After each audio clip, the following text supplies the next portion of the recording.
Assalamualaikum warahmatullahi wabarakatuh. Kita lanjutkan materi selanjutnya, yaitu di kelas 10 yang bertemakan berbusana muslim dan muslimah, artinya berbusana sesuai dengan syariat Islam. Pengertian busana muslim. Busana muslim adalah busana atau pakaian yang seharusnya dikenakan oleh umat Islam, baik itu wanita atau muslimah ataupun laki-laki. Adapun syarat busana atau berpakaian muslim itu sebagai berikut. Ada beberapa. Yang pertama adalah harus menutupi aurat. Aurat itu apa?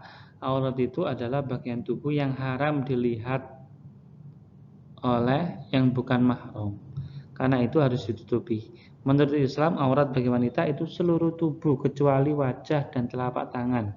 Berdasarkan firman Allah Surat Al-Ahzab, ya ayuhan nabi kulli azwajika wa banatika wa nisa'il mu'minina yudnina 'alaihinna min jalabibihinna.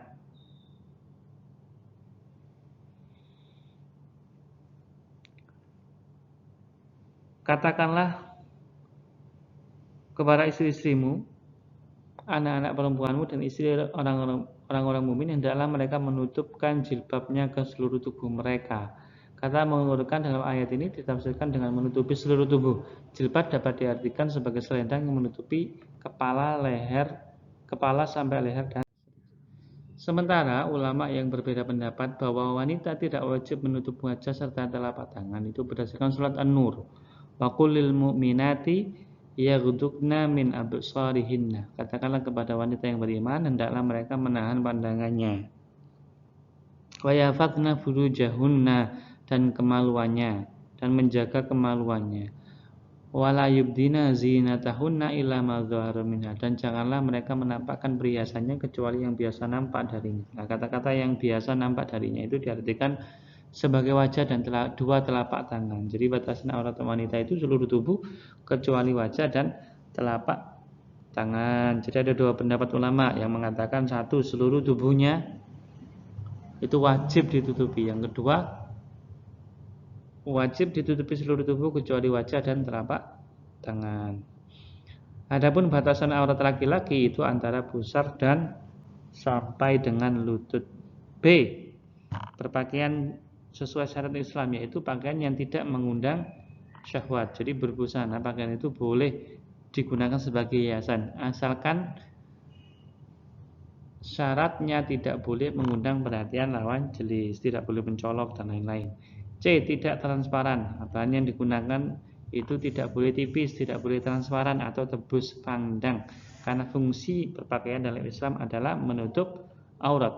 Rasulullah SAW bersabda, yang artinya, ada dua golongan penghuni neraka yang belum pernah aku lihat. Satu kaum mencambuk orang-orang dengan cambuk seperti ekor sapi, dan satu golongan kaum wanita yang berpakaian tetapi telanjang, memperlihatkan kepada orang lain perilaku mereka yang tercela, menyimpang dari ketaatan kepada Allah serta dari apa yang wajib mereka jaga. Rambut mereka itu laksana punuk onta yang berjalan miring. Mereka tidak masuk surga dan tidak akan mencium aromanya, padahal semerbak surga itu bisa dicium dari jarak perjalanan sekian dan sekian. Hadis riwayat Muslim. Nah, itu akibat seseorang yang tidak menutup auratnya atau berpakaian tetapi transparan, tetap terlihat. D. Harus longgar dan tidak ketat sehingga tidak memperlihatkan lekuk tubuh yang ditutupi. Sebagaimana penjelasan dalam hadis, Rasulullah SAW memberiku baju qutbiyah yang tipis, hadiah dari Al-Kalbi kepada beliau. Baju itu pun aku pakaikan kepada istriku. Nabi SAW berkata kepadaku, mengapa kamu tidak mengenakan baju qutbiyah? Aku menjawab, aku pakaikan baju itu untuk istriku. Nabi SAW bersabda, perintahkan ia agar mengenakan baju dalam di balik qutbiyah itu, karena aku khawatir baju itu masih bisa menggambarkan bentuk lekuk tubuhnya. Hadis riwayat Baihaqi, Ahmad, Ad-Dawud, dan Ad-Diya. Jadi harus longgar dan tidak ketat. E. Tidak diberi wewangian atau parfum. Jadi tidak boleh memakai wangi-wangian yang mencolok, khususnya bagi wanita. Kalau laki-laki boleh pakai wangian. F. Tidak menyerupai laki-laki atau sebaliknya. Ya, itu cukup jelas. Jadi busana perempuan tidak boleh sama dengan laki-laki, atau busana laki-laki tidak boleh menyerupai pakaian perempuan. G. Bukan busana atau pakaian syuhra. Pakaian syuhra merupakan pakaian yang dikenakan dalam rangka untuk mencari sensasi sehingga tenar dan pemakaiannya dikenal orang. Selanjutnya bukan untuk tabarruj, yaitu memperlihatkan hiasan atau keindahan dirinya. Artinya bajunya ini berlebihan. Misalkan harganya sampai puluhan juta, ya itu tidak boleh, berlebihan namanya. Bukan kain sutra bagi laki-laki. Ya, telah ditetapkan dalam hadis Nabi Shallallahu Alaihi Wasallam bahwasanya untuk laki-laki haram hukumnya memakai pakaian kain sutra. Seperti disebutkan dalam hadis, boleh bagi wanita dari umatku dan haram bagi pria dari umatku. Hadis riwayat Tirmidzi, Nasai dan Abu Dawud. 2. Tujuan berbusana dan berpakaian dalam Islam. Jadi berpakaian itu ada tujuannya dalam Islam. Yang pertama, menutup aurat dan sebagai perhiasan, seperti dalam firman Allah surat Al-A'raf ayat 26, ya bani Adam qad anzalna 'alaikum libasan yuwari sawatikum warishan. Yang pertama, menyediakan pakaian untuk menutupi auratmu dan sebagai perhiasan. Walibasut taqwa dzalika khair. Dzalika min ayatillah la'allahum yadzakkarun. Tetapi pakaian takwa itu adalah yang lebih baik. B. Memelihara diri dari panas matahari dan dinginnya cuaca. Allahu ja'ala lakum mimma khalaqa dhilala wa ja'ala lakum minal jibali aknanan wa ja'ala lakum sarabila taqikumul harra wa sarabila taqikum ba'sakum. Kadzalika yutimmu ni'matahu 'alaikum la'allakum tuslimun. C. Sebagai bagian dari ibadah. Ya bani Adam khudhu zinatakum inda kulli masjid wa kulu washrabu wa la tusrifu. Wahai anak cucu Adam, pakailah pakaianmu yang bagus pada setiap memasuki masjid. D. Menghindari diri dari godaan setan.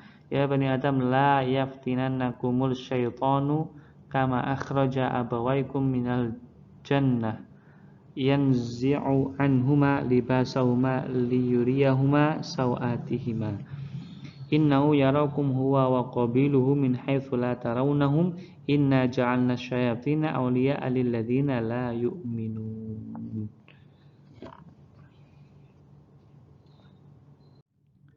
Sebagai identitas diri. Surat Al-Ahzab ayat 59. Ya ayyuhan nabi qul li azwajika wa banatika wa nisa'il mu'minin yudrina 'alaihinna min jalabibihinna dzalika ayyurafna fala yu'dzaina. Ya.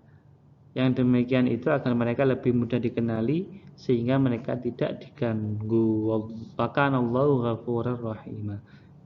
Untuk menggapai ridha Allah. Ridha Allah merupakan hal yang paling didambakan oleh orang beriman. Ya, bagaimanapun caranya dilakukan untuk mentaati segala aturan Allah. Salah satunya adalah berbusana sesuai dengan syariat Islam. Itu tadi tujuan berbusana muslim dan muslimah yang sesuai dengan syariat Islam. Tata cara berbusana sesuai ajaran Islam. Jadi disimpulkan dari yang tadi, bagi wanita hendaklah memakai kerudung atau jilbab yang menutupi dada dan menutupi seluruh tubuhnya selain muka dan telapak tangan, kecuali di hadapan mahramnya. Kalau di hadapan mahram boleh, suami, anak gitu boleh. Namun demikian ketika berada di lingkungan mahram harus tetap terjaga untuk aurat-aurat tertentu karena dikhawatirkan menimbulkan fitnah. Lain halnya jika kepada suaminya, keharaman berpakaian ketat, tipis, pendek tidak berlaku lagi.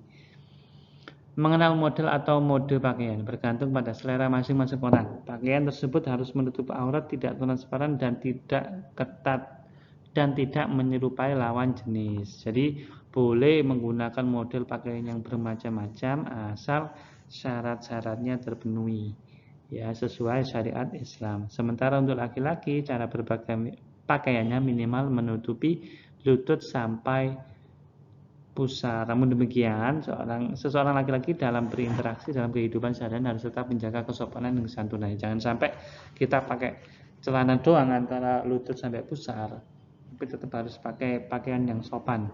menurut daerah dan budayanya masing-masing. 4. Hikmah mengenakan busana atau berpakaian muslim. Hikmahnya apa? 1. Sebagai bukti keimanan kepada rukun iman yang 6. 2. Sebagai cara untuk mendapatkan pahala dari Allah karena melaksanakan perintah Allah. 3. Sebagai cara menghindari murka dan laknat Allah. Ya. 4. Sebagai cara untuk terjaga dari fitnah dan pelecehan seksual. Otomatis yang berpakaian sesuai syariat Islam pasti akan terjaga dari fitnah yang ada di dunia ini dan pelecehan secara seksual. 5. Sebagai motivasi untuk lebih baik lagi dalam beribadah sehingga tampak dalam sikap perilaku dan akhlaknya. Terima kasih banyak, semoga bermanfaat. Kita lanjutkan di materi selanjutnya.